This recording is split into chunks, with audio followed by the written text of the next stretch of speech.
Kami untuk menghemat waktu akan kami langsung ke Romo Andang untuk menyampaikan makalahnya. Kepada Romo Andang kami persilakan. Terima kasih Pak. Selamat pagi, salam sejahtera kepada teman-teman semuanya. Saya merasa sungguh terhormat berdiri duduk di depan para dosen yang terhormat, para profesor, meskipun juga ada mahasiswa saya. Saya pengajar di Sekolah Tinggi Filsafat Triarkara. Dulu memang pernah mengajar filsafat hukum dan juga HAM, tapi sekarang memang lebih banyak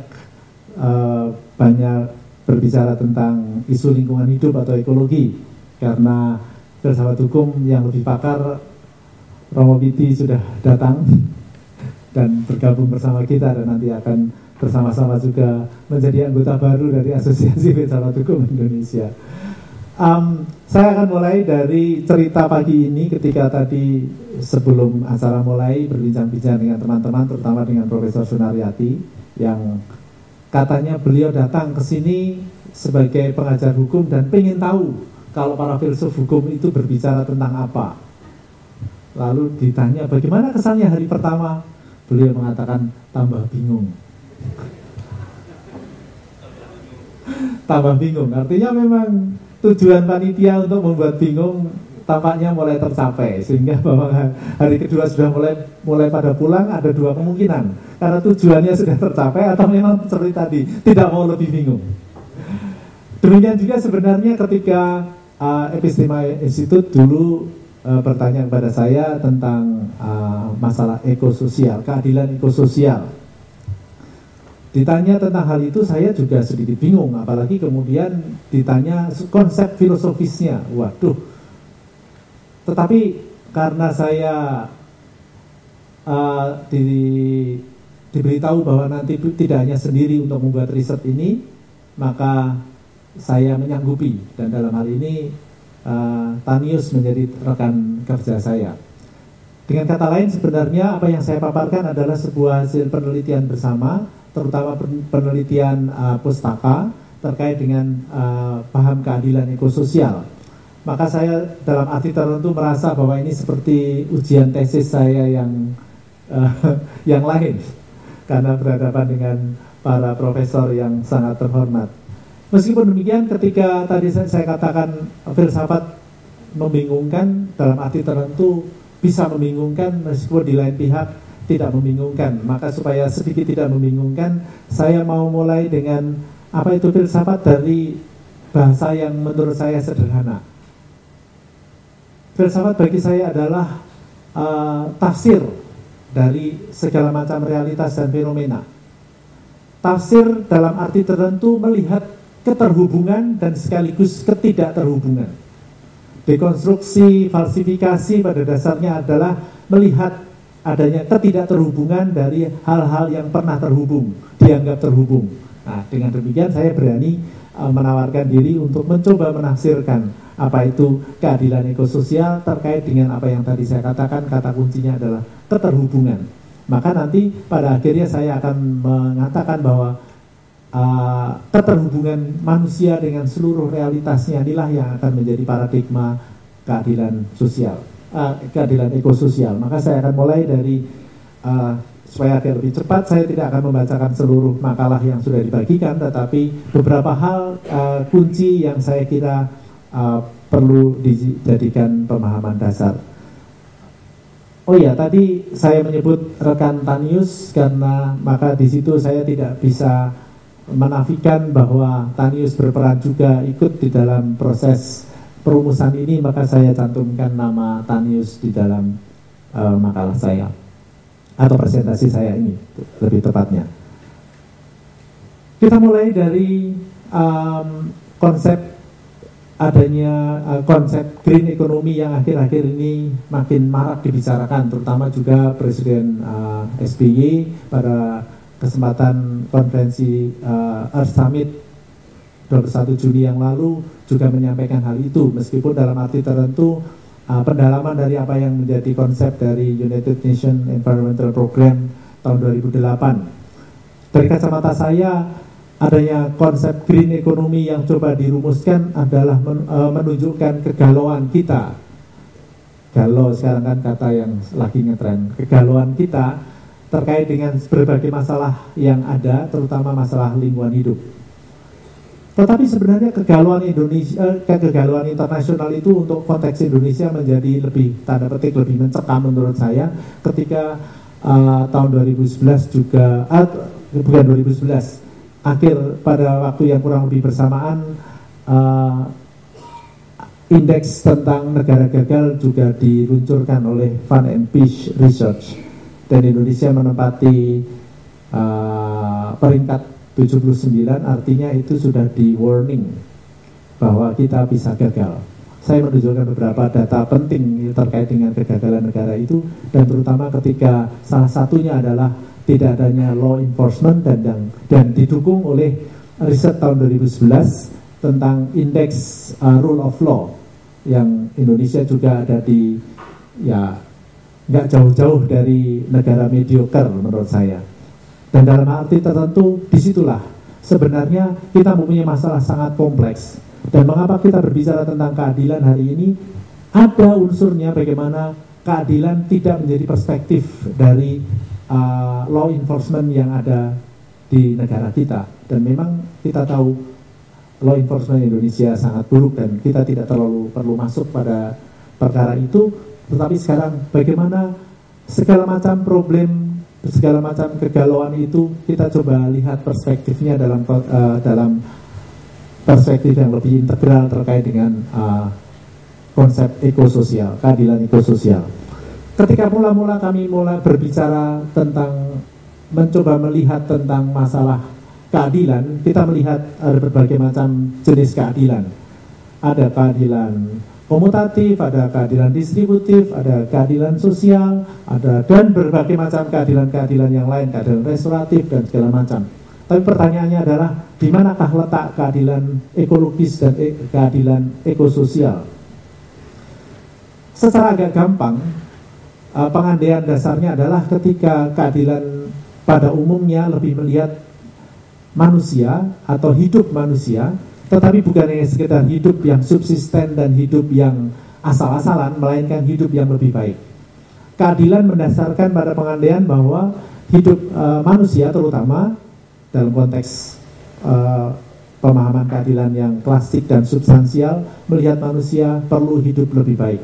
Baik dalam relasinya, maka kata kunci kedua dalam keadilan adalah relasi antara dengan sesamanya maupun dengan masyarakatnya. Maka dengan relasi dengan masyarakatnya inilah yang menumbuhkan baik keadilan distributif maupun keadilan sosial. Pertanyaan selanjutnya memang apa itu masyarakat? Kubu liberal mengatakan ya masyarakat itu nggak ada, masyarakat hanya sekedar agregat dari individu-individu yang otonom, bebas, dan rasional. Tetapi kubu sosial karena memang melihat rekan orang lain adalah sebagai sosius, sebagai teman, sebagai rekan, maka masyarakat adalah suatu kesatuan, sebuah entitas yang lepas dari individu-individu dalam arti tertentu dan bukan hanya sekedar menjadi agregat dari personal-personal yang menjadi anggotanya. Dalam paham seperti itulah saya bisa mengatakan bahwa keadilan sosial adalah keadilan ketika kehidupan masyarakat itu sendiri ditanggung. Bisa diibaratkan masyarakat sebagai entitas tersendiri, gampangnya adalah ya Indonesia itu bukan sekedar agregat dari warga negara. Bahkan ketika warga negaranya pindah, mati, atau bahkan berkurang, Indonesia tetap ada. Dalam arti tertentu itulah entitas tersendiri. Maka kehidupan entitas itu sendiri perlu mendapatkan perhatian. Maka disitulah keadilan sosial menjadi penting. Bukan hanya sekedar menyediakan kehidupan bagi individu-individunya, tetapi juga seluruh sarana prasarananya. Tapi bukan hanya sekedar permak-permak sehingga pencitraan entitas itu yang dibuat, tetapi lebih kehidupan yang substansial. Kurang lebih ringkasnya seperti itu. Maka dengan kata lain, kalau kembali kepada masalah keadilan, yang menjadi pokok adalah bagaimana pengakuan akan harkat dan martabat masing-masing individu, dan juga dalam konteks keadilan sosial nanti juga keadilan harkat atau martabat masyarakat itu sendiri, dan setiap individu mempunyai hak, kebebasan, dan kesempatan untuk bertumbuh dan berkembang. Lalu dalam kata kunci relasional kita tahu bahwa prinsip dari relasi itu adalah kesetaraan dan non-diskriminasi dengan nilai hormat, kesalingan, dan tanggung jawab. Saya tidak perlu mengelaborasi lebih jauh karena kita akan lebih banyak berbicara nanti pada keadilan ekososial. Tetapi dasar pemahaman keadilan yang kami ringkas dan kami coba renungkan dari berbagai macam paham keadilan yang ada di dalam daftar pustaka, segala macam bacaan yang terutama dibaca Tahnius dan kami baca lagi, kami baca ulang. Kami lihat beberapa unsur penting dari keadilan seperti itu, meskipun mempunyai pokok masalah apakah manusia dan apakah hidup manusia. Karena bagaimanapun pertanyaan tentang siapakah manusia menjadi sangat kompleks. Dan sekali lagi ketika berbicara tentang filsafat, tentang yang saya katakan sebagai tafsir dari segala macam fenomena manusia, maka segala macam tafsir bisa ada. Seperti tadi saya katakan, kubu liberal lebih menekankan individualitas dan otonomi, kubu sosial lebih melihat relasi dengan yang lain. Maka keadilan sosial seperti tadi saya katakan terkait dengan apa yang dibagikan kepada individu-individu dalam konteks kehidupan individu, tetapi yang lebih penting adalah keadilan sosial kehidupan masyarakat sebagai masyarakat itu sendiri. Sekali lagi kita lanjutkan saja, meskipun ada sebuah pertanyaan penting, yaitu apakah itu masyarakat dan bagaimana masyarakat bisa hidup. Karena kemudian kalau sedikit diturunkan lagi, bagaimana hubungan antar kelompok sosial, dan itu kemudian ada di wilayah filsafat politik, tapi juga bagaimana kemudian mengaturnya di dalam pemahaman filsafat hukum. Nah, karena kita tidak akan sampai kepada detail pada relasi antar individu, tetapi tentang keadilannya saya akan lanjutkan saja pada bagian yang terakhir. Lalu keadilan ekososial itu apa? Saya di situ akan mulai membacakan apa yang sudah kami tulis mulai halaman 7, meskipun tidak semua. Setelah merunut segala macam pemikiran-pemikiran tadi dan juga dari macam-macam keadilan, tidak terlalu sulitlah mengatakan bahwa keadilan ekososial adalah jaminan hidup yang baik bagi masyarakat manusia dalam kaitannya atau dalam relasi eratnya dengan lingkungan hidupnya, yang pada akhirnya juga memberi hidup yang berkelanjutan, sustainable livelihood, bagi kedua belah pihak. Ringkasnya, keadilan ekososial adalah keadilan sosial yang berwawasan ekologis dan sekaligus keadilan ekologis yang berwawasan sosial. Unsur-unsur keadilan ekososial juga akan mencakup unsur keadilan pada umumnya, masing-masing menyadari keterhubungannya dan saling tergantung dalam sebuah ekosistem, sehingga masing-masing mendapat pengakuan akan eksistensinya, serta mendapatkan hormat selayaknya berdasarkan peran masing-masing, sehingga hidup dalam tanggung jawab untuk saling memelihara dan menjaga. Dalam pandangan ini, ekologi dipandang sebagai bagian integral dari kehidupan masyarakat itu. Dapat dikatakan bahwa manusia dan bumi seisinya, termasuk makhluk hidup lain, bahkan dalam arti tertentu makhluk lain, adalah sebuah kesatuan organis yang tercermin dalam ekosistem itu. Setiap unsur perlu mendapatkan porsi keadilannya masing-masing, baik bagian-bagiannya maupun keseluruhannya.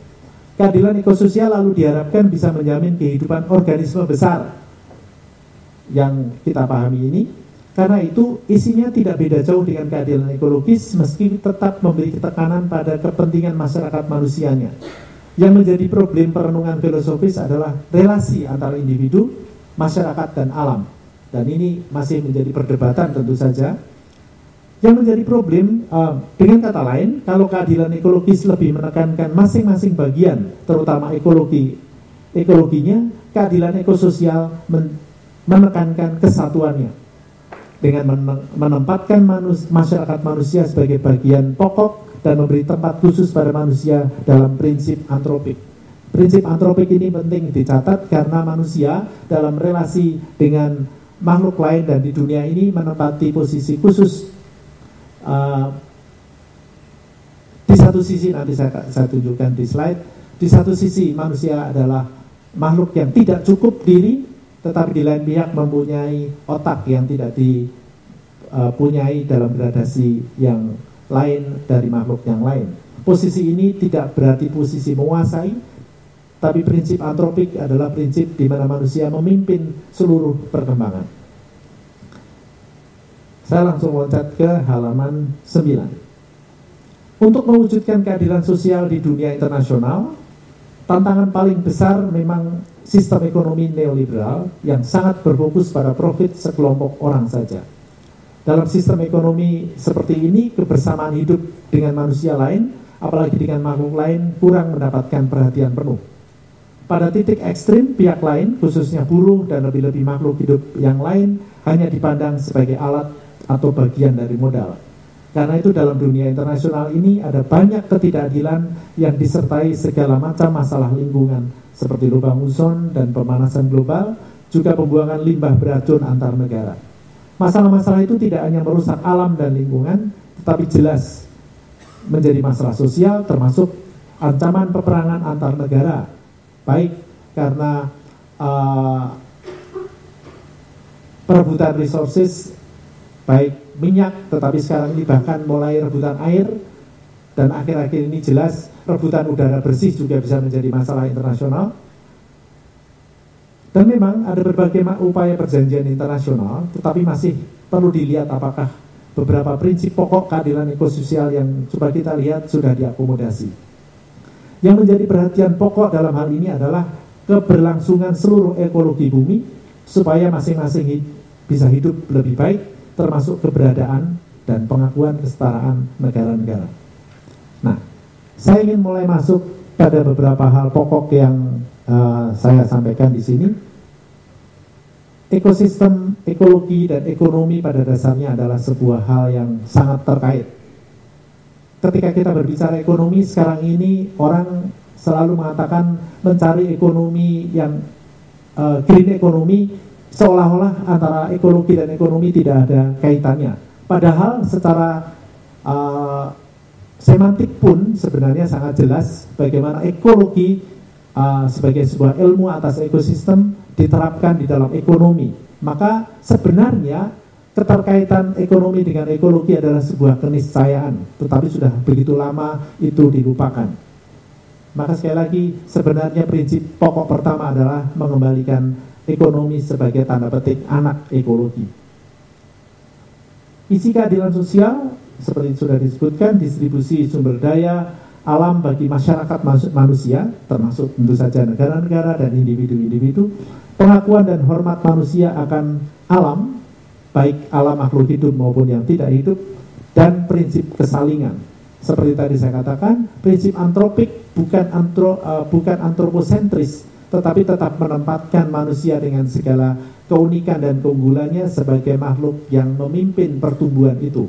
Maka oke, ini tidak perlu disambung. Prinsip keadilan yang coba kami lihat seperti ini, tapi juga tidak terlalu penting, tapi kemudian menjawab pertanyaan yang seperti ada di dalam judul, apa itu membangun dengan keadilan ekososial? Maka terakhir sebagai ringkasan dari seluruh hal ini untuk sekaligus menjawab judul dan pertanyaan ini, bagaimana membangun keadilan ekososial, ada 4 pengandian dasar yang tidak boleh dilupakan. Yang pertama adalah bahwa manusia ini hidup di dunia bersama dengan makhluk lain. Kata bersama menjadi penting karena prinsip keadilan adalah relasional dan dalam hubungan yang saling tergantung dengan perannya masing-masing. Dalam hal ini manusia adalah bagian dari ekologi. Manusia tidak bisa memisahkan diri. Yang kedua, manusia berbeda dengan makhluk lain. Di satu sisi manusia makhluk yang terlahir tidak utuh, atau ada yang mengatakan terlempar ke dunia. Tetapi di sisi lain manusia mempunyai otak yang jauh lebih baik. Dan kita tahu otak yang lebih baik berkombinasi dengan ketidakcukupan manusia inilah yang membentuk kebudayaan. Tanpa adanya rasa kekurangan dalam diri manusia dan tidak adanya otak, maka tidak ada kebudayaan. Salah satu kelemahan manusia misalnya adalah pelupa. Kalau manusia tidak pelupa, tentu saja tidak ada komputer dan kalkulator. Demikian juga seperti tadi saya katakan kelemahan-kelemahan yang lain. Saya selalu berteori bahwa manusia mempunyai 3 kelemahan dasar. Yang pertama pelupa, yang kedua tidak mau repot, yang ketiga itu egosentris pada dasarnya. Dan egosentris disinilah yang membutuhkan hukum. Dan egosentris memang pada berujung pada homo economicus yang terlalu antroposentris. Tapi kita tidak terlalu perlu masuk lebih jauh di sana. Inilah kurang lebih yang seperti tadi saya katakan, homo economicus yang bertolak pada kelemahan dasar manusia tetapi sekaligus antroposentrik tadi perlu disadari supaya manusia bukan menjadi ego melainkan dalam konteks eko. Maka kehidupan ekonomi sebagai salah satu dari kebudayaan manusia dan dalam pendekatan yang lebih menyeluruh seharusnya niscaya berperspektif ekologis. Kata niscaya menjadi penting. Dalam hal ini, mengapa ekonomi saya tekankan bukan hukum? Karena yang paling menjadi concern dari seluruh kerusakan alam dan tidak adanya keadilan ekososial adalah ekonomi. Meskipun dari kacamata kita juga hukum ada dibawahkan dalam ekonomi. Pengadilan keempat tentu saja adalah bahwa perkembangan kebudayaan manusia juga ekonomi perlu melibatkan seluruh manusia dan bahkan seluruh makhluk, seluruh alam tanpa mengorbankan begitu saja. Kata mengorbankan ada di dalam paham bahwa yang lain sekedar alat, bahkan seperti tadi saya katakan, ketika pada titik ekstrim orang lain pun termasuk buruh-buruh juga di dalam seperti yang baru saja ada demo besar-besaran dalam buruh yang menolak outsourcing, jelas-jelas melihat bahwa buruh sekedar alat. Dan dalam hal ini ekonomi perlu sungguh-sungguh melibatkan sesamanya, itulah sosial, dan juga melibatkan alam. Nah, terakhir yang mau saya katakan adalah bahwa pada paragraf terakhir dari halaman 11, dalam hal ini pun perlu dicatat bahwa yang dimaksud dengan ekologi bukan hanya hal-hal yang ada di samping manusia. Ekologi adalah pemahaman umum tentang ekosistem dan manusia ada di dalamnya. Manusia adalah bagian ekologi, dan untuk menghindari pemahaman yang bias antroposentrik dan dari antroposentrisme ini, gagasan keadilan ekososial ditawarkan. Pokok-pokok gagasannya cukup jelas. Bagaimana keseluruhan ekosistem ini bisa hidup dan berkembang lebih baik dalam kebersamaannya. Karena itu, untuk menutup seluruh paparan ini perlu ditegaskan sekali lagi bahwa membangun dengan keadilan ekososial pada dasarnya secara intuitif, gampang dipahami, tinggal pertanyaannya apakah manusia berani kembali ke intuisi dasarnya, keterhubungannya, keterkaitannya dengan seluruh alam dan sesamanya, bukan sekedar dalam basic instingnya. Saya cukupkan paparan saya, dan nanti kita diskusikan lebih jauh. Terima kasih. Terima kasih Pak Moderator Pemandang, saudara-saudara semua. Terima kasih sudah diundang. Saya tidak punya latar belakang filsafat atau hukum. Saya seorang arsitek dengan spesialisasi di bidang kajian perkotaan. Meskipun di tahun-tahun belakangan ini saya mencoba melakukan konsentrasi di bidang lingkungan dengan maksud mengembangkan apa yang kami sebut urbanisme ekologis. Jadi suatu pemikiran tentang kota yang ingin mengantar perubahan ke abad ekologi. Nama saya Marco Kusuma Wijaya. Saya bekerja sebagai peneliti pada Rujak Center for Urban Studies. Kalau diterjemahkan Pusat Kajian Perkotaan Rujak. Rujak bukan singkatan dari apa-apa. Seperti tadi ada ibu yang tanya. Rujak adalah rujak. Kami menggunakan kata rujak karena rujak itu enak, terdiri dari buah-buahan yang sehat, bisa dibuat sendiri, rasanya macam-macam, mau pedas sedikit, pedas banyak, dan ada di seluruh Indonesia. Mungkin juga di dunia ada yang namanya fruit salad ya. Karena demikian gembira saya diundang berbicara, berdiskusi dengan saudara-saudara dari bidang hukum, maka saya tidak teliti membaca Thor yang katanya sebetulnya mengharapkan saya memberi komentar kepada paparan dari Romo Andang.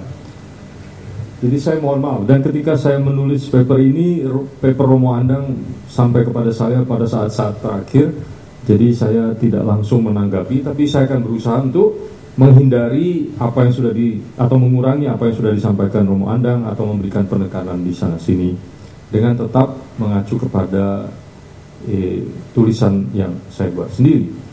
Saya memberi judul paparan saya Hukum Lingkungan dan Nalar Alam. Nalar Alam ini saya pinjam dari seorang Romo yang lain yang kebetulan saya lupa namanya, seorang Yesuit dari Sanata Dharma yang sedang belajar di Belanda.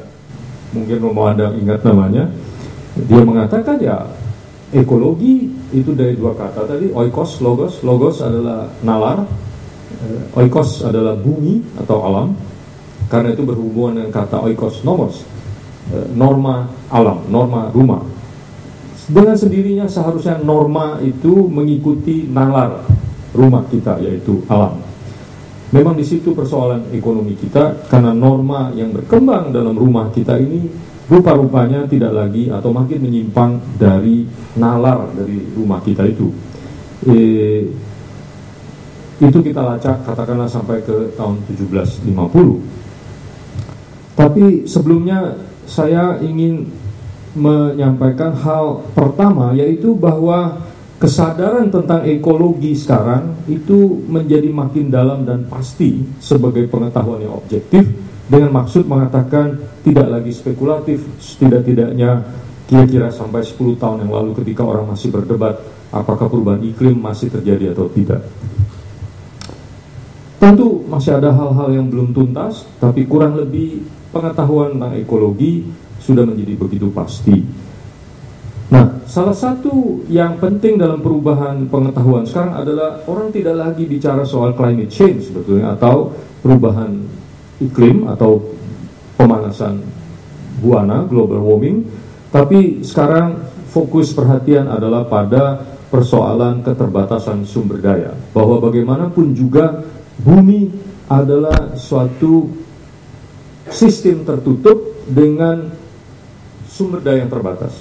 Sistem tertutup barangkali kecuali satu hal, bahwa sinar matahari terus-menerus masuk ke dalam bumi, tapi lebih dari itu hampir tidak banyak yang berubah. Apa yang ada di dalam bumi akan tetap dalam jumlah yang sama.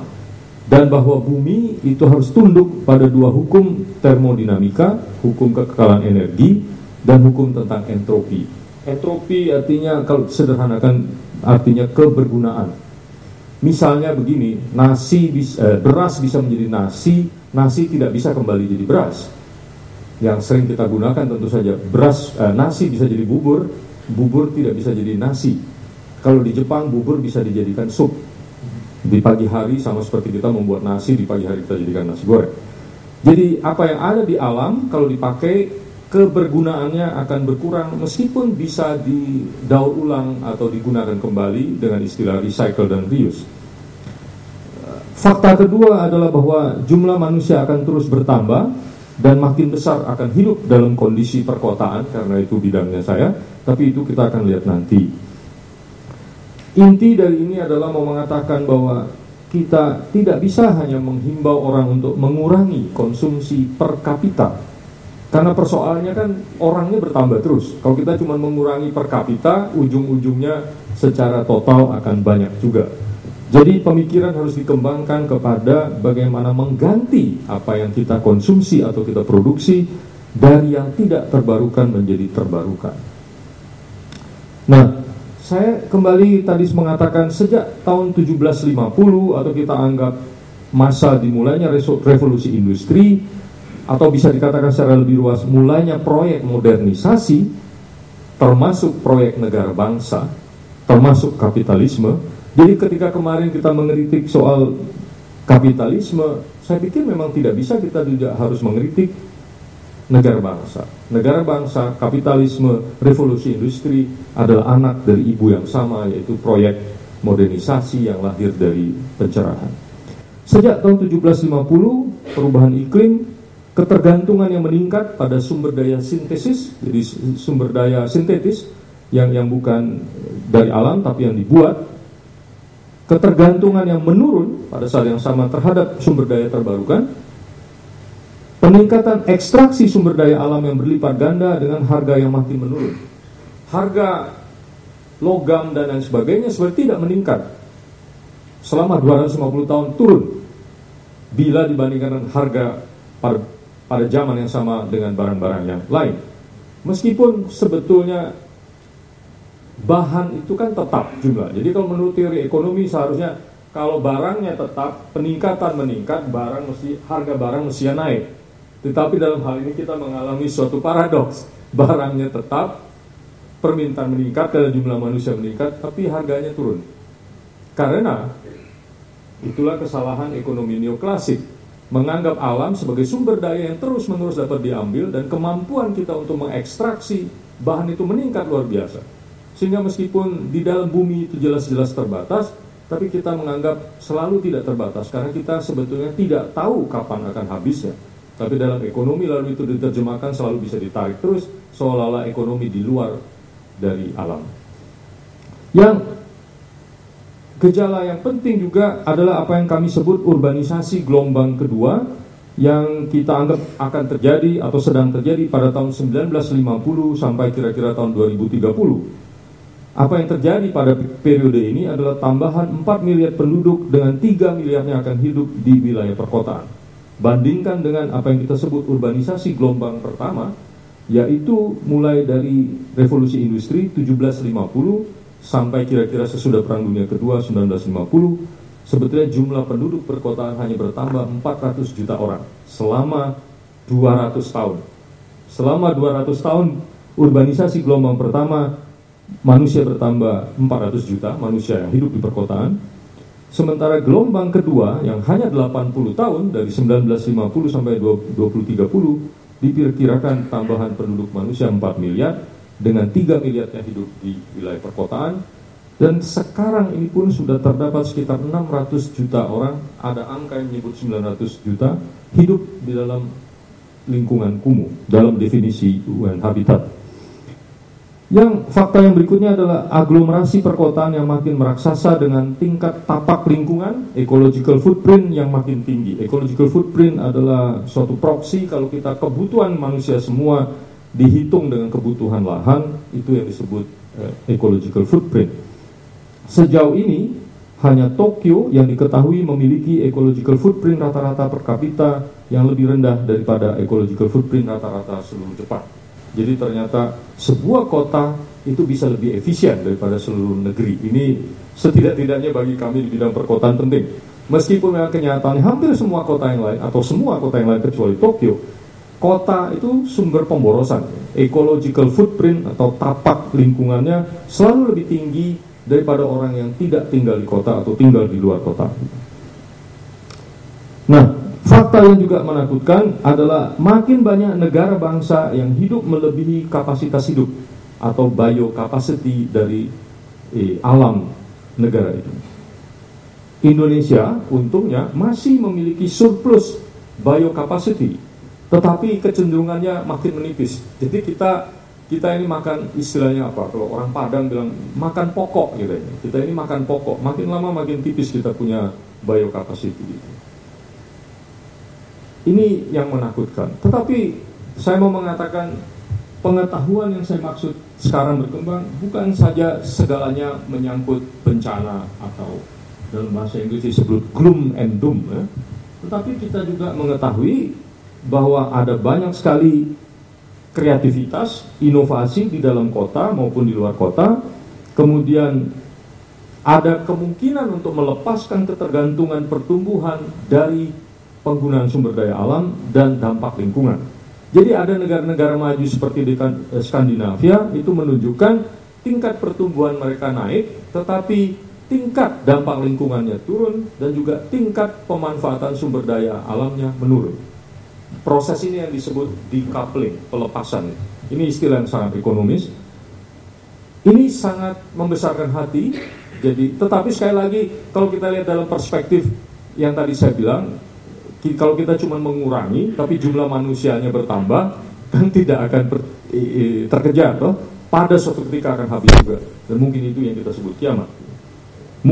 Kemungkinannya bukan saja sekedar mengurangi, tapi mengganti apa yang kita konsumsi atau produksi dari yang tidak terbarukan menjadi yang terbarukan. Di sini persoalannya dengan ekonomi.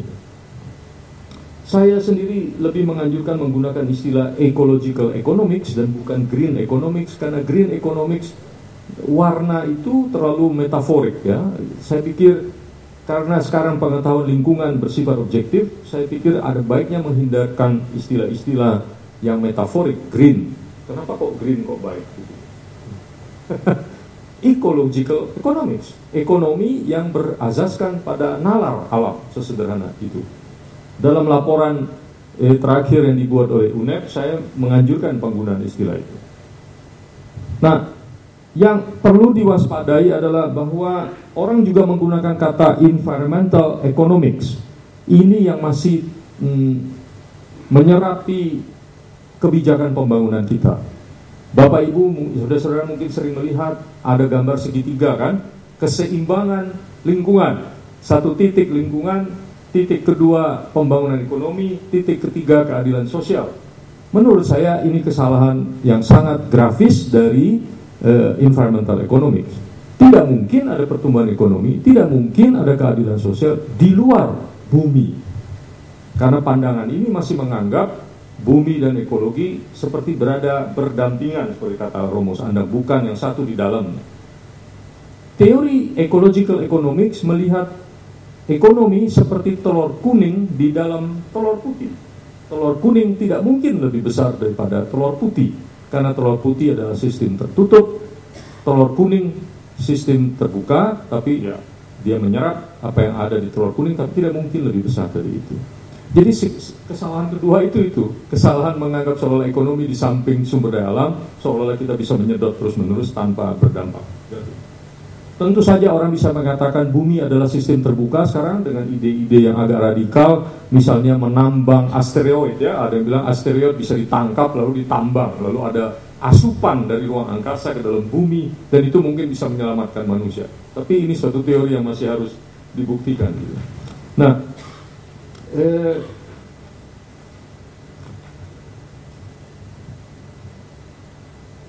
soal ecological economics ini masih berkembang, masih banyak hal-hal yang belum selesai. Seperti misalnya bagaimana kita berdagang kalau kita ingin tidak tumbuh berlebihan. Lalu konsep tentang tumbuh itu sendiri. Apakah mungkin kita menjadi sejahtera tanpa tumbuh? Di situ lalu isu keadilan tentu saja. Apa mungkin kita adil tanpa tumbuh? Tentu saja kita bisa mengatakan, ya kenyataannya pertumbuhan sekarang kan tidak mensejahterakan orang. Jadi lebih baik adil dulu daripada tumbuh dan seterusnya. Saya rasa itu mungkin sekali kita akan melihat pemikiran-pemikiran itu berkembang dengan sangat cepat dalam satu dekade mendatang, karena tentang ecological economics sendiri sekarang banyak sekali orang menulis dan berdebat. Tapi pada dasarnya saya ingin mengutip apa yang dikatakan seorang seniman Itali bernama Michelangelo Pistoletto yang mengatakan bahwa umat manusia sekarang harus membangun suatu utopia ketiga, yaitu suatu sintesis antara utopia pertama dan utopia kedua. Apa itu utopia pertama atau Firdaus pertama? Adalah Firdaus ketika Adam dan Hawa sepenuhnya terserap di dalam alam dan dampak mereka terhadap alam hampir nol. Suatu dunia alamiah dengan manusia yang terserap sepenuhnya di dalam. Firdaus kedua adalah Firdaus sintetik yang muncul sejak 1750. Kita membuat kota, kita membangun kota, kita membuat lingkungan binaan dan merasa seolah-olah kita tidak tergantung pada alam, pada sepenuhnya kita sebagai tergantung pada alam. Kita tahu ini juga gagal dan barangkali sekarang cita-cita kita dengan ekonomi, dengan ekologi adalah satu sintesis baru yang kita bisa sebut utopia ketiga. Nah, hal kedua yang saya mau katakan adalah, ya, dengan semua pengetahuan ini, tuntutan akan perubahan menjadi sangat nyata, tapi nyata juga banyak tantangan menghadang, sementara waktu makin terbatas. Orang mengatakan global warming akan mempunyai dampak yang tidak bisa dibalikan kembali, irreversible dalam 20 tahun, 25 tahun. Kalau saya ingin menakut-nakuti Bapak Ibu, saya bisa cerita tentang Jakarta. Jakarta itu sedang tenggelam dengan kecepatan berbeda-beda, tetapi pada titik tertentu 18 cm, 18 cm, bukan milimeter, sentimeter per tahun pada titik-titik tertentu. Saya bisa menyebutkan 3 titik, ada petanya, tapi itu tidak usah diteruskan.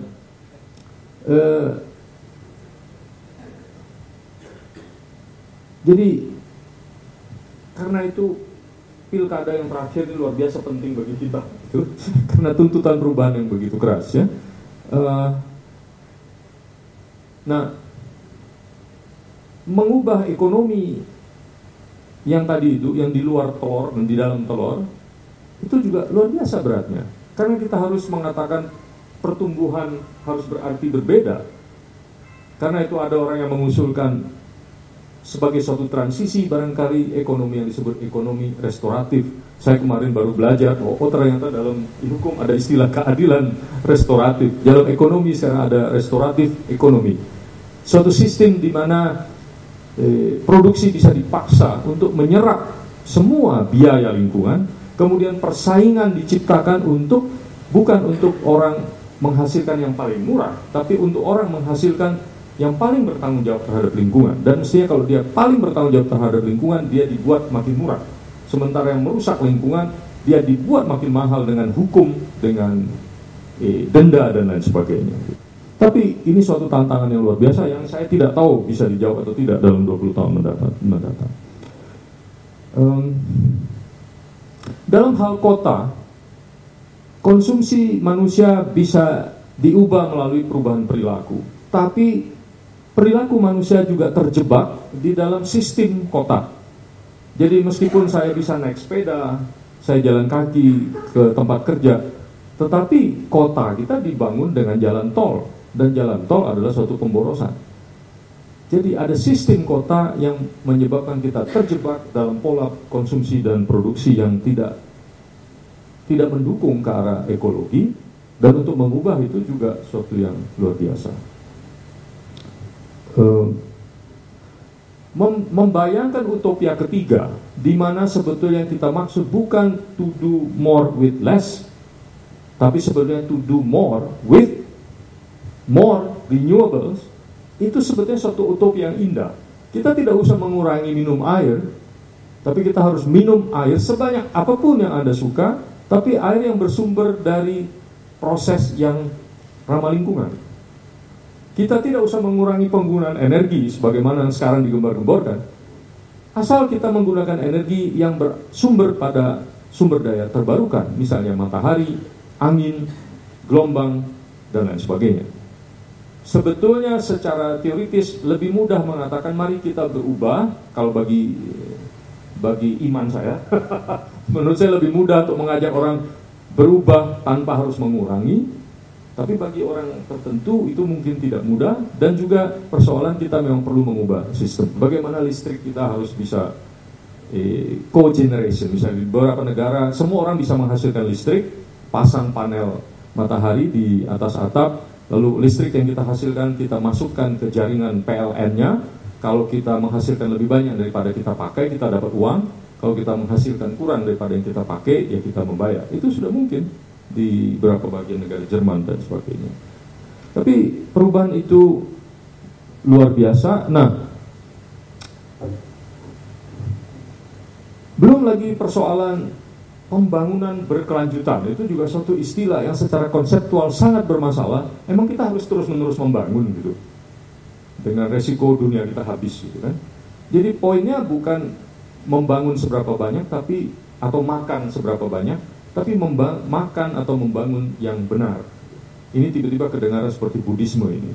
Makan yang benar, melihat yang benar, minum yang benar. Bukan soal banyak atau sedikit gitu. Saya akan cepat menunjukkan dua contoh. Saya tidak tahu ada berapa waktu, Pak. Ada dua contoh yang menurut saya menarik. Satu contoh yang saya dapat dari rekan saya, Saudara Yuyun Ismawati. Yuyun Ismawati adalah penerima hadiah Goldman Prize, suatu hadiah bernilai $200.000. Setiap tahun 6 orang dari seluruh dunia, satu orang mewakili satu benua. Jadi Yuyun tahun 2009 mewakili benua Asia, sekarang sedang belajar di Oxford. Dia mengatakan peraturan pemerintah kita masih mewajibkan penggunaan insinerator, mesin pembakar, untuk menghancurkan sampah rumah sakit. Padahal sebetulnya hanya sekitar 15% dari sampah rumah sakit yang berbahaya, berbakteri. Bakteri ini sebetulnya cukup dibunuh, tidak perlu dibakar bersama bahan-bahan yang mengandungnya. Karena pembakaran menyebabkan lepasnya gas beracun di samping menghabiskan energi secara tidak perlu. Kesalahan pemahaman telah menyebabkan pencampuran sampah berbakteri yang sebetulnya hanya 15% dengan sampah lain yang tidak berbakteri. Sehingga malah akibatnya semua sampah itu jadi berbakteri. Akibat buruk kedua adalah lalu semuanya harus dibakar. Itu kan konyol dan bodoh sekali gitu kan. Tetapi sekarang sebetulnya pembunuhan bakteri dapat dilakukan dengan cara penguapan. Sampah yang berbakteri dipisahkan dari yang lain lalu dimasukkan dalam suatu tempat, diuapkan dengan suhu yang tinggi. Kan kita tahu bakteri mati pada suhu tertentu. Jadi dia tidak usah dibakar, dimatikan dengan uap panas gitu. Lalu sampah yang sudah steril dari bakteri bisa diolah menurut proses berikutnya yang lebih sederhana, misalnya dicacah atau dikomposkan. Tetapi mengubah peraturan yang masih berlaku di Indonesia seperti itu akan menyebabkan perubahan bukan saja kebiasaan penganggaran, karena kalau Anda bikin rumah sakit, pemerintah bikin rumah sakit akan menganggarkan pembelian mesin insinerator, akan sangat berbeda dengan pembelian mesin penguap yang mungkin lebih murah. Gitu. Sama seperti sampah, ya. Kebiasaan kita buang sampah sekarang harus diangkut ke TPA. Kalau kita memberitahu pemerintah, mengapa kita tidak mengajari setiap keluarga memilah sampah, lalu proses berikutnya di tingkat RT RW? Itu kan berarti penganggaran yang sangat berbeda dong. Sebelumnya penganggaran beli truk, penganggaran beli tanah, penganggaran sewa tanah, penganggaran rapat dengan kabupaten sebelah. Sekarang tiba-tiba anggarannya harus berubah menjadi mencetak buku-buku petunjuk tentang bagaimana memilah sampah, tentang lokakarya setiap hari di setiap RT RW tentang pengolahan sampah. Itu prinsip penganggaran yang sangat berbeda.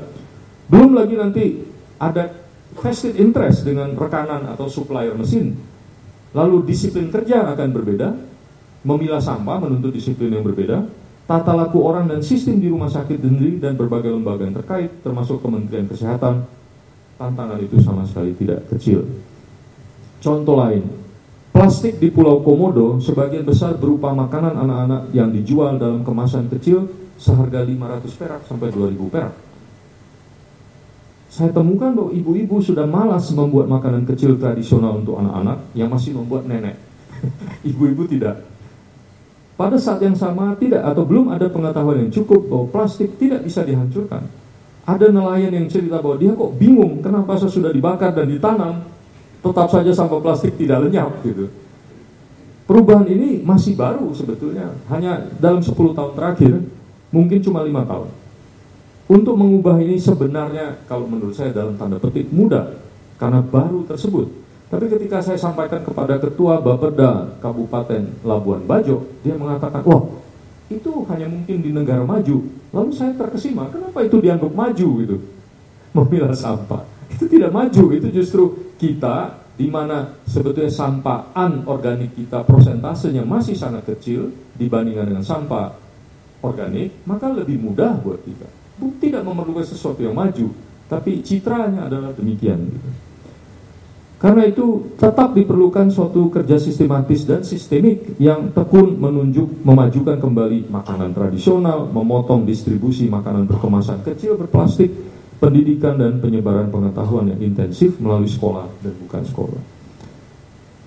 Ilustrasi tentang tantangan kita. Nah, hal ketiga saya mau mengatakan bahwa mayoritas makin besar penduduk dunia akan hidup dalam sistem perkotaan. Peran kota menjadi makin penting baik sebagai sumber masalah maupun solusi. Masyarakat perkotaan telah berkembang menjadi khas dengan sifatnya sendiri dalam hal konsumsi dan produksi, dan juga tentu saja reproduksi sosial dan juga kreativitas serta inovasi. Mereka juga berada dalam lingkungan prasarana yang sementara ini menjebak mereka dalam pola konsumsi dan produksi tertentu. Saya mengutip dari laporan UNEP yang belum diterbitkan karena masih dibaca oleh peer panel. Pertama, produksi dan konsumsi global sekarang terkonsentrasi di kota-kota. 80% GDP sedunia kini dihasilkan di kota-kota, dengan 60% dihasilkan hanya di 600 kota paling produktif yang dihuni hanya oleh 1/5 penduduk dunia. 60% GDP dunia dihasilkan oleh 1/5 penduduk dunia di dalam 600 kota. Dan semua ini 80% dari seluruh GDP dunia. Konsumsi sumber daya global terkonsentrasi juga di kota-kota. Hingga 2005, ekonomi dunia mengkonsumsi 60 miliar ton sumber daya dan 500 exajoule energi, sementara sekitar 75% dari aliran energi dan material ini dikonsumsi di kota-kota. 70% dari seluruh energi dan material dikonsumsi di kota. Kota sebagai tempat manusia berkumpul adalah lokus subur dan tidak bisa lain untuk perubahan perilaku manusia dalam hal pola konsumsi dan produksi. Tapi pola konsumsi dan produksi warga ini juga tergantung secara mendasar dengan sistem infrastruktur yang ada, yang saya katakan tadi. Nah, untuk mengubah ini tetap memerlukan kebijakan sistemik yang luar biasa. Dan di situ saya rasa perlunya hukum. Sebab kemarin juga saya belajar dari Profesor Siddhartha bahwa ada istilah di zaman Pak Mokhtar Kusumaatmadja, ada istilah hukum sebagai instrumen social engineering. Saya mungkin usulkan kita tidak menggunakan kata social engineering ini karena ada bau-bau orde baru yang agak menakutkan. Saya pikir mungkin istilah yang benar adalah transformatif. Jadi kita memerlukan hukum yang bersifat transformatif, yang mendorong orang untuk berubah atau mengajak orang berubah. Di dalam ini menurut saya termasuk misalnya memajukan peran komunitas.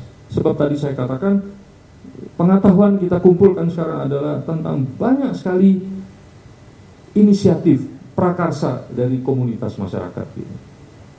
Menjamur. Peran komunitas ini bagi saya sangat penting karena makin banyak pola yang lebih sesuai dengan nalar alam, lebih efektif bila mengakar pada komunitas.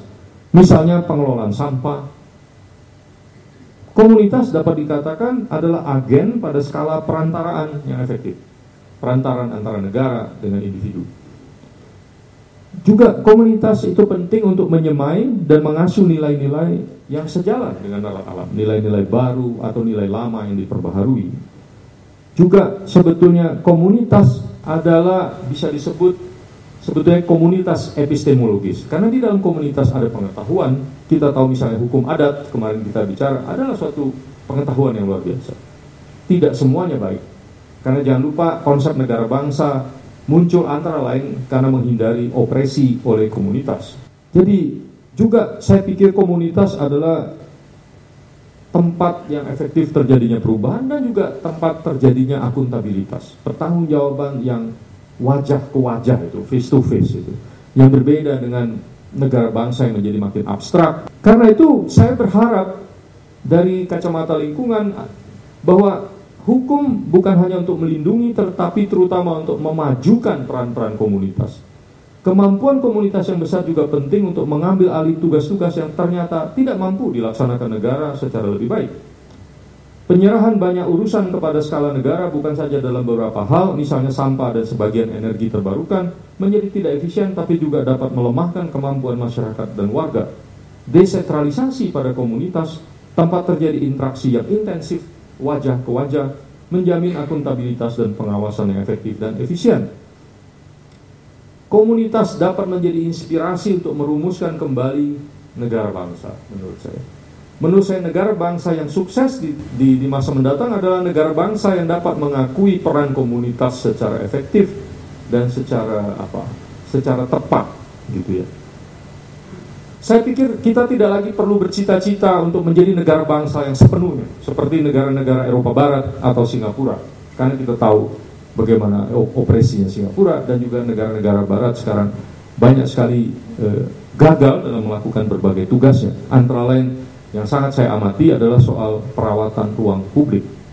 Banyak ruang publik terbengkalai, kemudian oleh teman-teman seniman, saya lupa mengatakan saya adalah mantan Ketua Dewan Kesenian Jakarta 2006-2010, jadi ada sedikit pergaulan dengan seniman. Banyak teman-teman seniman menghidupkan kembali ruang publik dengan cara sebetulnya menghidupkan kembali komunitas. Sehingga sebetulnya ruang publik bukan lagi ruang publik, tapi menjadi ruang bersama. Seorang teman bernama Alexander Pisetti, seorang Itali bekerja di Bethlehem, mengatakan atau menekankan perbedaan yang mendasar antara ruang publik dengan ruang bersama atau common space. Dia bilang orang-orang Palestina mengalami penderitaan yang luar biasa karena semua ruang bersama mereka telah diambil alih oleh negara Israel dan dijadikan public space. Public space adalah ruang di mana negara hadir.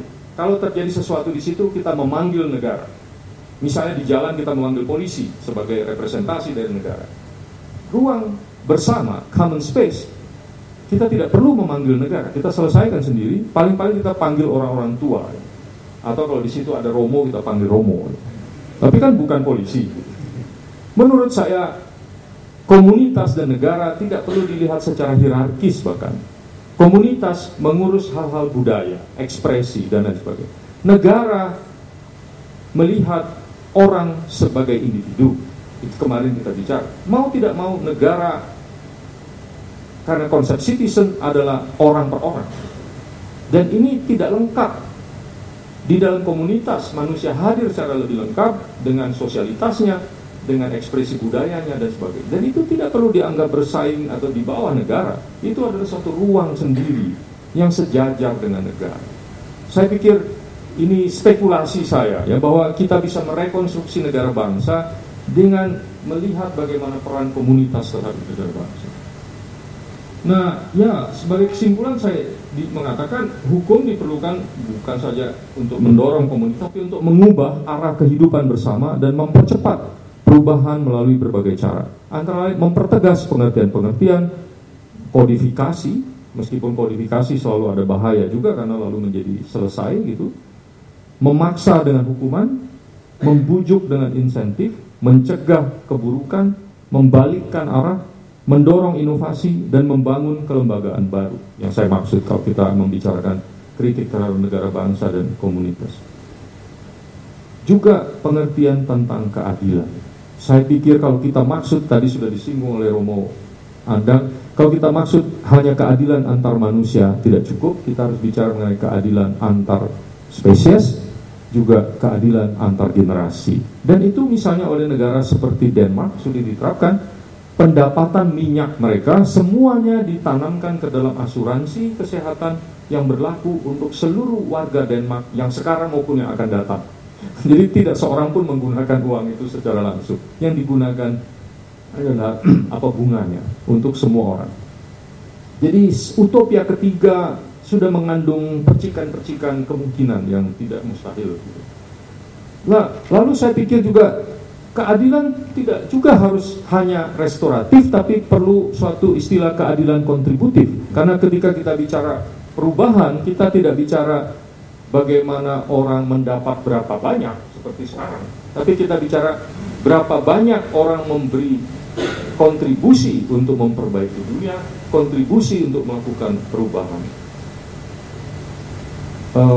Saya rasa hal ketiga juga sudah disinggung, yaitu pentingnya keadilan lintas batas, bukan hanya negara, kadang-kadang lintas komunitas juga. Komunitas seringkali mengklaim ini sumber airku, orang lain tidak boleh pakai. Negara juga demikian. Padahal negara ini lebih superficial daripada komunitas, karena bagaimanapun lebih banyak komunitas yang sebenarnya didasarkan pada apa yang disebut bioregion, suatu wilayah yang sesuai dengan nalar alam. Misalnya misalnya semua air yang mengalir Jakarta adalah yang turun di separuh menghadap utara dari Gunung Gede, Pangrango, dan Salak. Jadi sebenarnya kalau kita bicara batas administratif yang sesuai dengan nalar alam adalah Jakarta dan sekitarnya. Tapi kan kebanyakan tidak begitu. Tapi yang sesuai dengan nalar alam justru komunitas, seringkali ya, tidak semua.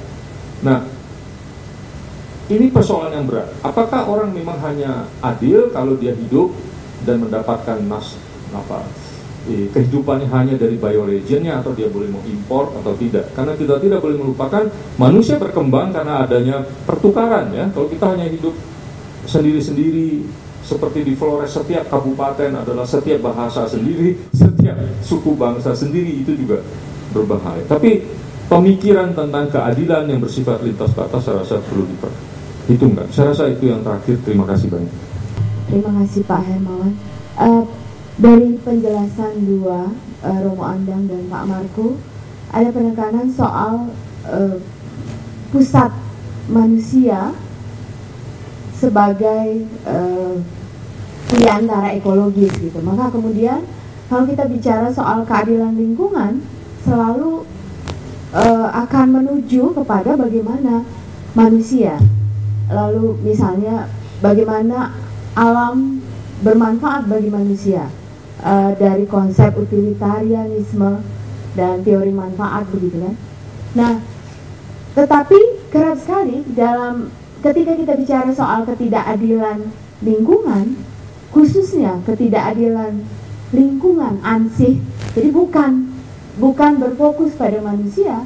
Kerap sekali ketika mulai bicara bagaimana ganti rugi, itu adalah pada manusia. Ketika kita misalnya lihat kasus lumpur lapindo, tidak pernah ada upaya bagaimana alam, mendudukkan hak alam. Kalau tadi Romo Andang bicara, juga Pak Marco bicara bagaimana kesadaran manusia mulai muncul. Memang dalam teori keadilan lingkungan itu muncul yang disebut dengan voluntary cooperation. Tetapi kita tidak bisa pernah lepas dari manusia ini kan macam-macam. Ketika berhadapan dengan pusat-pusat ekonomi atau pelaku-pelaku ekonomi, maka ada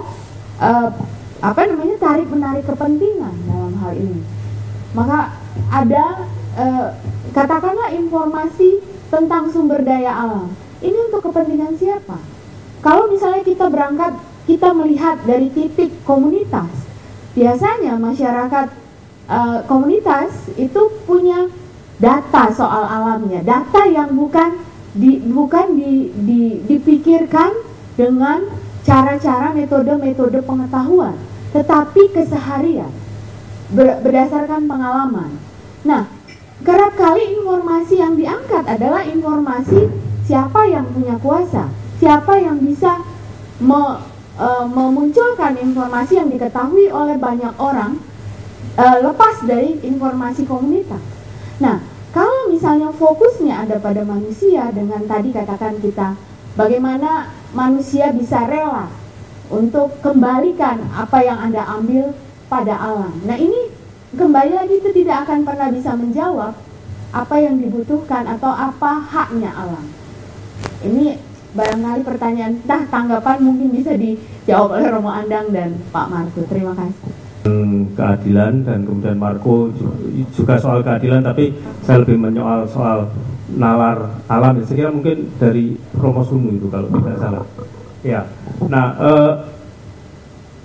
ngomong soal keadilan dan ngomong soal alam itu persis seperti yang disampaikan penanya pertama, Hotmauli Sidapalog, itu kita ngomong soal manusia. Jadi pertanyaan saya adalah sejauh mana keduanya itu bisa merumuskan sebuah kepastian, sesuatu yang jelas, informatif, dan sebagainya. Kalau kita ngomong soal keadilan, pasti kita ngomong hak, ya. Dan hak itu ngomong hak alam atau hak sosial yang lain. Itu pasti ditetapkan oleh manusia. Dan hak itu problemnya adalah membuat orang berrelasi dengan orang lain atau berrelasi dengan alam sejauh tidak melanggar hak itu, sejauh tidak melanggar hak masing-masing. Jadi hak menurut saya, apalagi dalam hal relasi manusia dengan sesamanya atau manusia dengan alam, itu justru sebuah batas, bukan sebuah way out untuk ketemu orang, tapi kita berketemu orang dalam batas-batas yang sudah ditegaskan. Jadi hak itu membuat orang sebetulnya kesepian. Orang menjadi individu-individu yang kesepian, yang tidak berelasi secara tulus, tetapi berelasi dalam batas hak. Ya. Nah, karena itu yang mau saya tonjolkan ini pertanyaan soal intuisi, tapi saya tidak akan sampai ke situ. Ya, saya justru meragukan sejauh mana hak itu memang membuat orang bisa berelasi secara tulus, secara jujur dengan alam, bukan dalam kategori-kategori yang dia tetapkan sepihak. Ya, apalagi kalau sepihak itu ditambah lagi informasi yang disampaikan Hotmauli tadi, ada kelas-kelas di sini. Tidak semua kelas, tidak semua kelompok itu bisa menyuarakan kepentingannya. Jadi semakin bias penyampaian hak itu. Nah, pertanyaan yang sama juga soal nalar alam. Apakah nalar alam itu memang sesuatu yang jenggeleh itu dalam bahasa Jawa, yang bisa jelas di mata manusia, atau sebelah konstruksi manusia yang pasti tidak lepas dari kepentingan-kepentingan dirinya. Nah, jadi maksud saya utopia yang disampaikan oleh Marco, utopia ketiga tadi itu, sejauh mana itu memang sesuatu yang tulus, yang membuat manusia sadar bahwa dia bagian yang tidak bisa dipisahkan dari batu, dari pohon, dari abiotik dan dari biotik di alam ini. Terima kasih. Saya komentar saja dan barangkali bisa ditanggapi oleh Romo Andang dan Pak Marco. Yang pertama, bahwa selama kita membicarakan hukum lingkungan, maka selalu manusia disebut manusia beserta makhluk hidup lainnya. Dalam pengertian itu sebenarnya bukan hanya makhluk hidup, harusnya juga makhluk yang tidak hidup. Nah, kemudian selain tadi, kemudian juga dikatakan bahwa manusia itu diberi kelebihan akal dan budi. Nah, kelebihan akal dan budi inilah yang kemudian, atau nurani inilah yang kemudian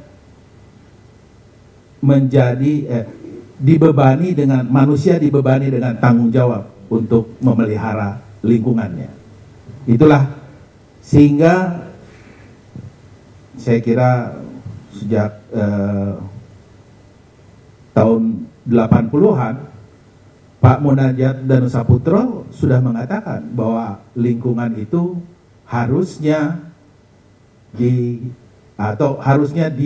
disetarakan sebagai subjek hukum.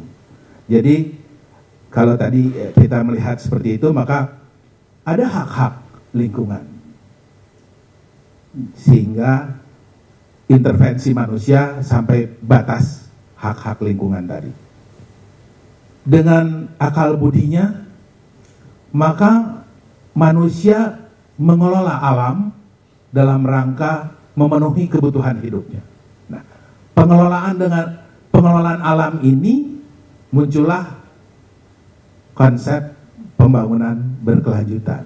Nah, dalam pembangunan berkelanjutan tadi, maka pembangunan itu harus berhasil guna dan berdaya guna, efisien dan efektif, serta sedapat mungkin dilakukan secara optimum sehingga dia bisa berkelanjutan demi generasi yang akan datang. Itu komentar saya. Kemudian mengenai soal ekososial tadi, saya agak mungkin bisa dijelaskan oleh Romo Andang atau dijelaskan lebih jauh, bahwa pada kenyataannya lingkungan hidup kita itu, lingkungan hidup itu tidak merata di seluruh permukaan bumi ini. Oleh karena itu tadi Pak Marco, perlu ada saling berkaitan, saling keterhubungan dengan ekosistem berdampingan. Nah, barangkali dalam kaitan itulah ekososial tidak hanya dengan komunitas, tapi juga dengan ekosistem yang berdampingan. Itu menyebabkan bahwa perbedaan-perbedaan sumber daya pada lingkungan itu menyebabkan komunitasnya juga berbeda.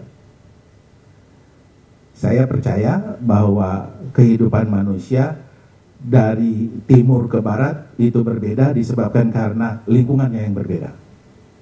Itu yang. Kemudian saya setuju bahwa dalam kaitannya dengan ekonomi, dia harus didasarkan pada nalar alam. Terima kasih. Nama saya Max Bolisabon. Saya dari Fakultas Hukum Unika Atmajaya Jakarta. Pertanyaan saya pertama kepada Romo Andang yang berbicara tentang keadilan ekososial. Ada sebuah perbedaan yang sangat tajam antara hukum dan keadilan, yaitu hukum berorientasi kepada hal-hal umum, sedangkan keadilan berorientasi kepada hal-hal khusus.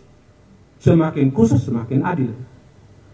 Lalu pengertian yang diberikan oleh Romo Andang pada halaman 7 dan 8, apakah itu sebuah keadilan ekososial atau hukum tentang keadilan ekososial?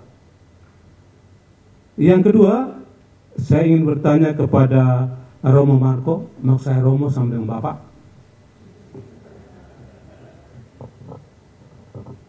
Dari segala kata kunci yang disampaikan, satu yang saya tangkap adalah tentang perubahan perilaku manusia. Saran dari Pak Marco adalah perlu hukum transformatif untuk mengubah perilaku itu. Menurut saya tidak cukup hanya hukum, karena hukum itu hanya satu dari sekian banyak norma yang mengatur perilaku manusia. Ada macam-macam norma dan satu adalah hukum itu. Sehingga untuk mengubah perilaku manusia, kita mulai dari keluarga, bahkan dari persiapan keluarga, yaitu kursus persiapan perkawinan harus sudah dimasukkan. Misalnya kalau buang sampah harus di sini, kalau mau merokok jangan di situ tapi di sana, sehingga keluarga itu mulai merancang hidupnya, sehingga anak by design, bukan anak kebetulan. Oleh karena itu anak yang nanti muncul dari keluarga itu sudah mulai mengikuti tata cara hidup ayah ibunya. Karena apapun yang dikatakan oleh ayah ibunya pasti terserap di bawah alam bawah sadar anak itu, dan itu akan terbawa terus walaupun nanti ada pengaruh lingkungan. Sehingga saya menyarankan agar untuk perubahan perilaku ini diperlukan kursus persiapan perkawinan. Saya sangat terkesan pada paparan dari kedua narasumber kita ini. Sangat menarik. Namun saya ingin mengaitkannya dengan tema konferensi hari ini, filsafat hukum dan kemajemukan masyarakat Indonesia.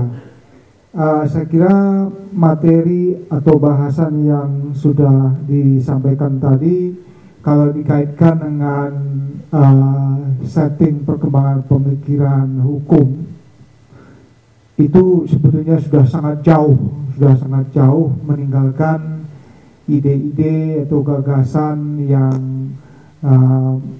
menjadi karakteristik dasar filsafat hukum positivisme itu ya. Saya melihatnya ini sebuah perkembangan yang sudah jauh meninggalkan ranah positivisme hukum dan sudah sangat jauh berada dalam wilayah postmodernisme, hukum postmodern. Meskipun saya tadi tidak mendengar sama sekali sebetulnya bahwa kajian itu ditempatkan dalam bingkai hukum postmodern, tapi secara substansi saya lihat sebenarnya sudah ada di sana itu. Sudah ada di sana, dari segi substansi sudah berada di situ tanpa pengakuan secara eksplisit. Kita melihat bahwa dari kedua narasumber tadi untuk membentuk apa yang dikatakan ecological economic seperti disampaikan oleh Romo Andang, seperti juga disampaikan oleh Pak Marco tadi, ini memang memerlukan kondisi masyarakat yang berdaya dan ini menuntut keberdayaan masyarakat. Secara substantif saya kira sebetulnya dalam semua masyarakat, mereka memiliki sistem nilai yang menyediakan skema atau mekanisme bagaimana menjaga sustainability kehidupan mereka sebagai bagian dari alam. tadi disampaikan oleh Bapak dari belakang. Saya dari hasil penelitian saya di Sumatera Utara, saya juga melihat bahwa sistem nilai yang dianut dalam masyarakat itu memungkinkan. Persoalannya adalah ketika masyarakat sudah begitu lama terkooptasi oleh pola pikir yang positivistik, masyarakat tak lagi memiliki kepercayaan diri untuk mengimplementasikan sistem nilai yang sebetulnya ada di dalam kebudayaan mereka sendiri. Nah, ini saya kira ini problem juga bagaimana dari berbagai arah memberdayakan masyarakat supaya mereka lebih percaya diri dalam membangun kehidupan sosial ekonomi menggunakan sistem nilai yang ada dalam mereka sendiri. Di sisi yang lain mestinya juga pemerintah yang mestinya juga tidak terlalu campur tangan untuk katakanlah kalau di era Orde Baru itu menyeragamkan segala sesuatunya itu. Ini saya kira memungkinkan tercapainya ecological economic tadi, saya kira, atau seperti tadi keadilan yang tidak hanya restoratif tetapi juga kontributif seperti yang dibahas oleh Pak Marco tadi. Nah, ini saya kira suatu hal yang menggembirakan. Saya sebenarnya berharap bahwa pemikiran-pemikiran seperti ini bisa dibukukan, kemudian dipublikasikan sehingga yang mengalami transformasi pemikiran tidak hanya peserta konferensi filsafat hukum, tapi juga mestinya dalam lingkungan yang lebih luas, sehingga itu memperbaharui, mentransformasi mindset dari semakin banyak warga negara Indonesia, termasuk pembentuk hukum yang barangkali juga masih sangat gamang untuk melangkah lebih jauh bagaimana secara lebih eksplisit memberdayakan masyarakat, sehingga kita itu merasa tetap sebagai warga yang sangat perlu menjadi bagian dari republik ini, bukan untuk kemudian memisahkan diri. Saya kira ini penting sekali. Dengan demikian sebenarnya saya melihat ide-ide postmodernisme dalam hukum itu sebetulnya bisa didaya gunakan untuk memperkokoh persatuan dan kesatuan kita dengan cara memberdayakan masyarakat dengan sistem nilai yang mereka junjung tinggi itu. Saya kira ini pada saya mungkin ini sekedar komentar, dan saya kira juga Pak Andang dan Marco juga bisa memberikan tanggapan. Terima kasih. Pertama-tama saya ingin memberikan penghormatan kepada dua narasumber kita, Pak Romo dengan Pak Marco. Kemudian saya juga mengapresiasi seminar kita hari ini, karena pertemuan pengajar filsafat atau peminat filsafat sudah berani mengangkat tema mengenai filsafat kealaman, tentang alam yang sehari ini semakin parah, terutama di negara Republik Indonesia. Yang pertama, saya ingin memulai dengan filsafat Socrates yang mengatakan alam itu adalah manusia kecil, manusia besar, sedangkan manusia itu adalah alam kecil.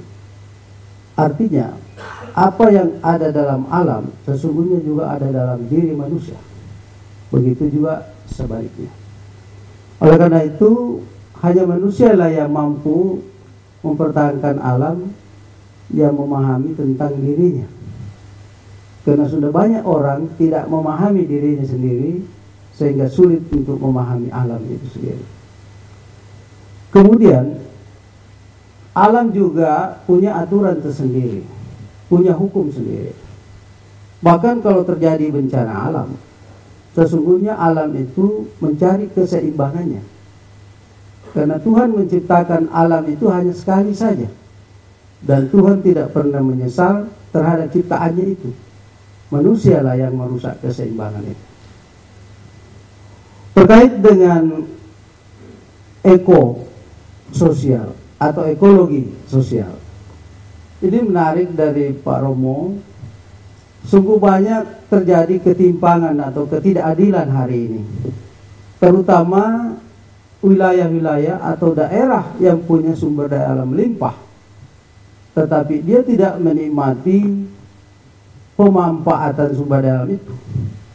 Ada asas dalam hukum adat mengatakan di mana sumber daya alam itu berada, maka yang pertama harus sejahtera dari pengelolaan sumber daya alam itu adalah orang-orang yang ada sekitar sumber daya alam itu.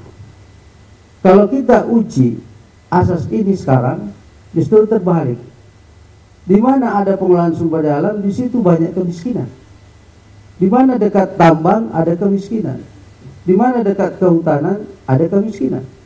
Yang justru lebih kaya duluan adalah orang yang jauh dari sumber daya alam itu. Inilah salah satu ketidakadilan ekologi. Kenapa orang yang dekat harus lebih dulu sejahtera daripada orang yang jauh? Karena ketika ada penderitaan, ada malapetaka yang ditimbulkan dari pengelolaan sumber daya alam itu, maka orang yang dekat sumber daya alam itu pula lah yang pertama menerima penderitaan itu. Tetapi dalam konsep pengelolaan sumber daya alam kita dengan berbagai undang-undang organik sekarang ini tidak menciptakan keadilan itu. Diperparah lagi oleh penguasa memang yang konsepnya tidak adil, seperti dikatakan tadi oleh Profesor Roni. Ini menjadi tantangan buat kita, terutama pengajar di Fakultas Hukum. Bagaimana membuat undang-undang yang memahami filsafat kealaman itu. Hampir semua undang-undang organik di pasal 1 mengatakan alam ini adalah karunia Tuhan kepada bangsa Indonesia. Itu filsafatnya. Tapi pasal-pasal berikutnya bertentangan dengan filsafat itu. Bahkan justru diuntungkan itu ekonomi. Kenapa demikian? Karena ada satu pandangan yang keliru, terutama penguasa negara hari ini adalah menganggap alam itu atau sumber daya alam itu adalah sumber pendapatan. Padahal sesungguhnya alam itu adalah kapital bagi masyarakat yang ada di situ. Jadi kalau alam sumber daya alam itu diolah, maka ada penurunan tatanan karena pengerukan sumber daya alam itu. Oleh karena itu perlu dikonversi menjadi kecerdasan sumber daya manusia, atau tadi istilahnya Pak Marco, diciptakan yang terbarukan, terutama sumber daya alam yang tak terbarukan kalau pergi tidak mungkin akan kembali. Oleh karena itu harus dikonversi menjadi sumber daya yang terbarukan. Pertanyaannya untuk Pak Romo yang terhormat, bagaimana mengatasi ini? Kita mulai dari mana? Kita tidak pernah mengajarkan di Fakultas Hukum yang salah tadi. Tetapi begitu menjadi birokrat, menjadi anggota DPR, politisi, penegak hukum, justru apa yang diajarkan seperti itu. Inilah salah satu bagaimana memikirkan filsafat tentang kealaman ini, mulai dari seminar ini. Kemudian kedua, saya setuju dengan Pak Parko bahwa kita sekarang ini tidak boleh lagi selalu mengedepankan negara bangsa dalam konsep kesejahteraan, tapi dalam konsep nasionalisme itu penting, Pak. Apalagi Mahkamah Konstitusi sekarang menggagas 4 pilar. Salah satu pilar itu adalah NKRI. Itu harga mati, Pak, negara kesatuan Republik Indonesia. Tapi dalam hal kesejahteraan, negara bangsa itu tidak menjamin sampai hari ini. Orang Papua sering mengatakan, untuk apa kita bersatu kalau buah persatuan kami tidak dimati? Sumber daya alam kami diangkat, dikeluarkan dari sini, tetapi kami tidak menikmati itu. Dari sisi ekonomi mungkin perlu kita berdayakan komunitas-komunitas. Ini sepaham juga dengan pendapat filsafatnya Pons Fikri, mengatakan bangsa itu ada dua. Ada bangsa-bangsa alam disebut dengan nation, dan ada bangsa buatan. Bangsa buatan inilah bangsa Indonesia. Yang pilar-pilarnya itu adalah bangsa-bangsa Papua, bangsa-bangsa Bugis, bangsa Batak, bangsa Jawa, dan seterusnya. Dan sekalipun Indonesia sudah bubar, orang Jawa tetap orang Jawa, orang Bugis tetap orang Bugis. Oleh karena itu harus sejahtera sekalipun itu Indonesia nanti sudah bubar.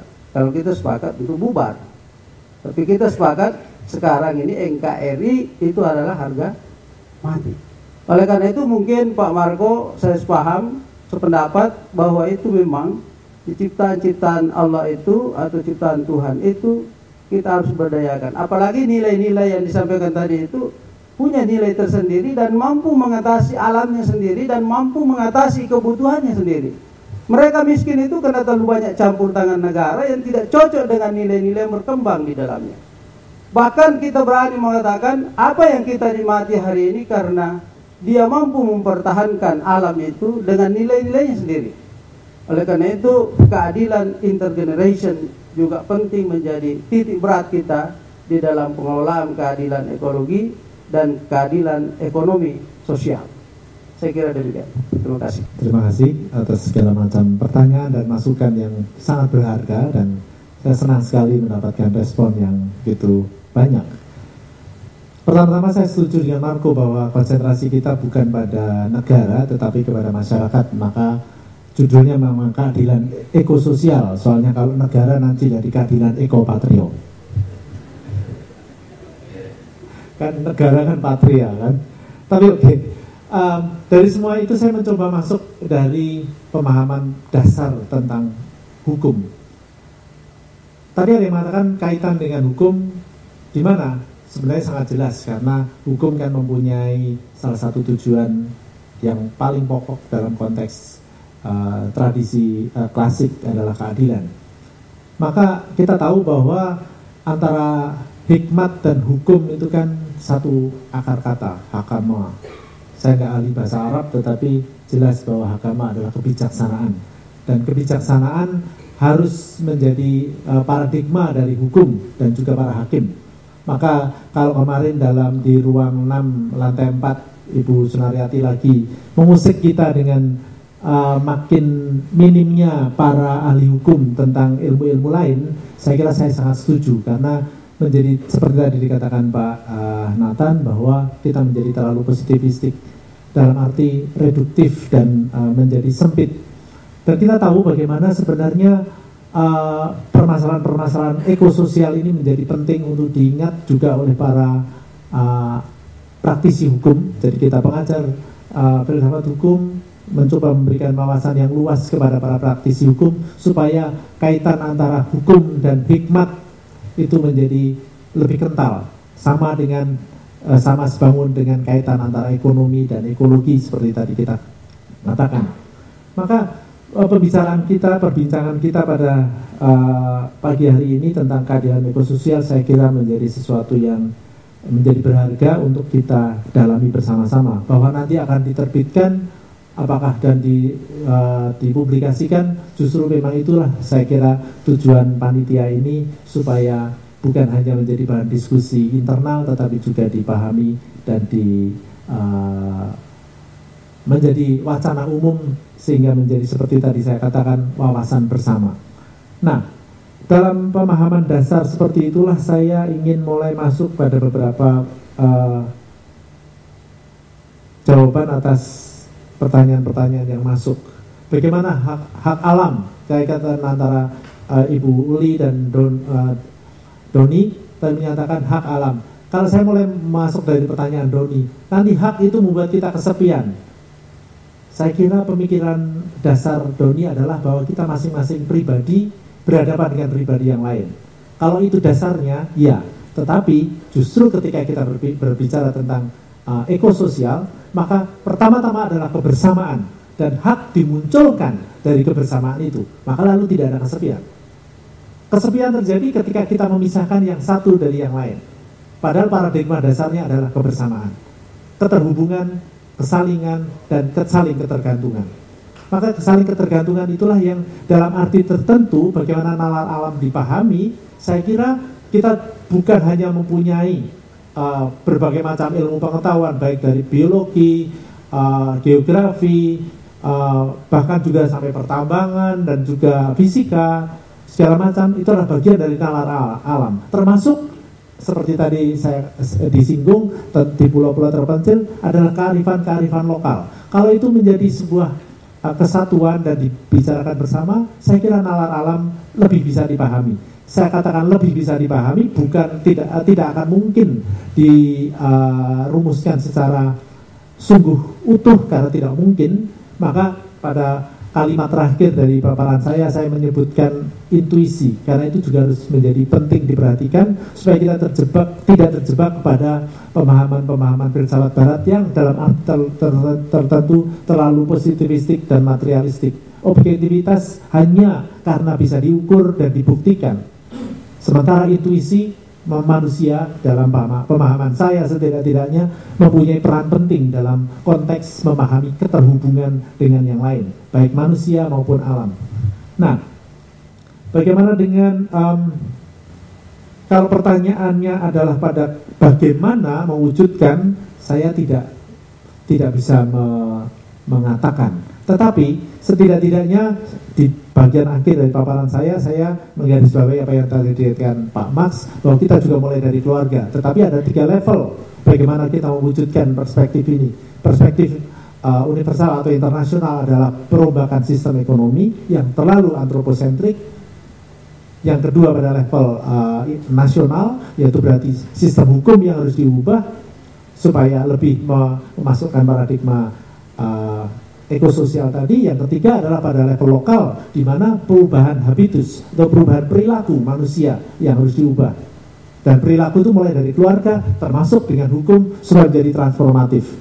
Sekedar ilustrasi saja, saya sampai makin yakin bahwa memang hukum itu bisa transformatif adalah ketika saya, sama dengan apa yang dikatakan Pak Mas, mencoba mengajak mahasiswa-mahasiswa saya tinggal bersama mahasiswa dalam satu asrama kecil, 8 orang.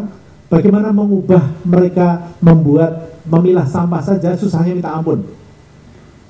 Tetapi dengan hukum bukan sebuah hukum yang tertulis, tetapi misalnya bagaimana di rumah sekarang setelah sekian lama memang bisa menjadi 6 pemilahan. Tapi untuk bisa 2 pemilahan di awal pun saya harus cerewet. Dan cerewet dalam konteks ini adalah hukum, bukan bagaimana saya harus mengecek apakah tempat sampah yang untuk organik itu tidak terisi yang anorganik dan sebaliknya, sampai saya harus mencari. Sekedar cerita saja, misalnya di tempat yang anorganik ternyata ada kulit jeruk, saya harus mencari. Saya tidak ambil, tapi saya harus mencari. Misalnya siapa yang tadi makan jeruk. Saya hanya menggarisbawahi bahwa perubahan-perubahan itu pun bisa dilakukan dengan tanda petik hukum yang sangat personal dan lokal.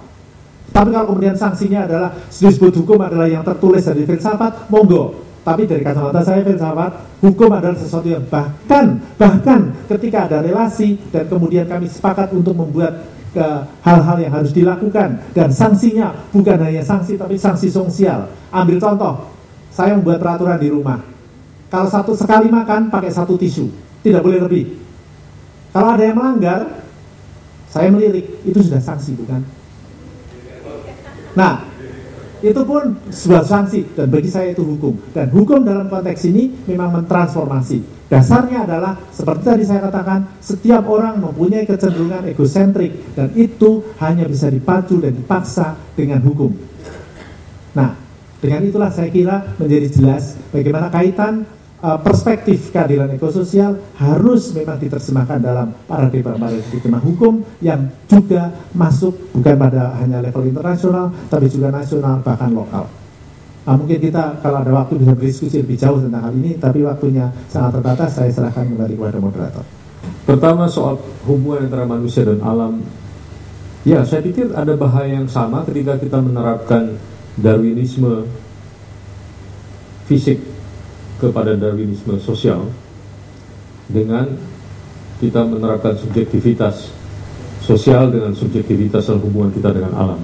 Tidak kita pungkiri ada soal-soal kekuasaan di situ, tapi soalnya begini loh, sederhananya sebetulnya kita tidak perlu melindungi alam sebetulnya.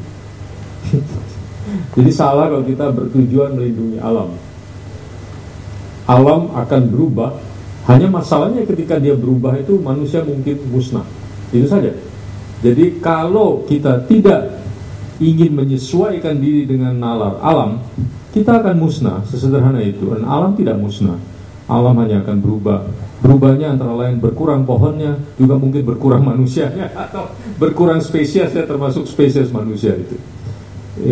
Saya pikir itu sebabnya saya menekankan dengan poin pertama saya bahwa saya mengatakan pengetahuan tentang alam itu makin objektif.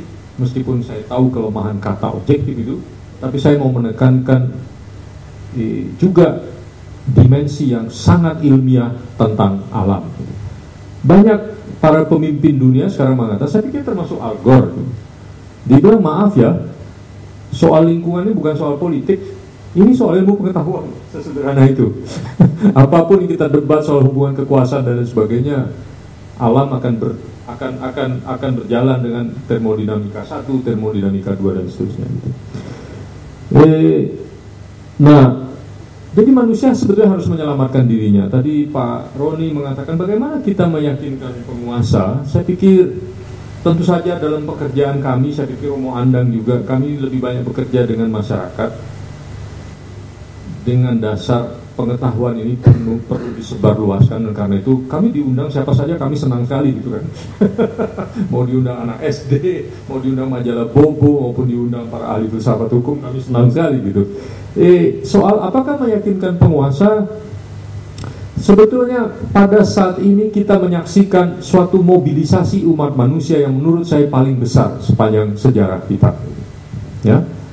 Dan yang lebih penting lagi, pada saat ini sebenarnya kita punya instrumen dan punya pengetahuan yang cukup untuk menghindari bencana yang seperti kita alami 11.000 tahun yang lalu.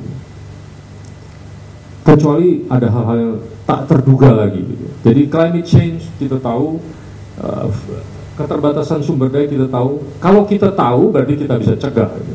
Beda dengan 12.000, 11.000 tahun lalu ketika terjadi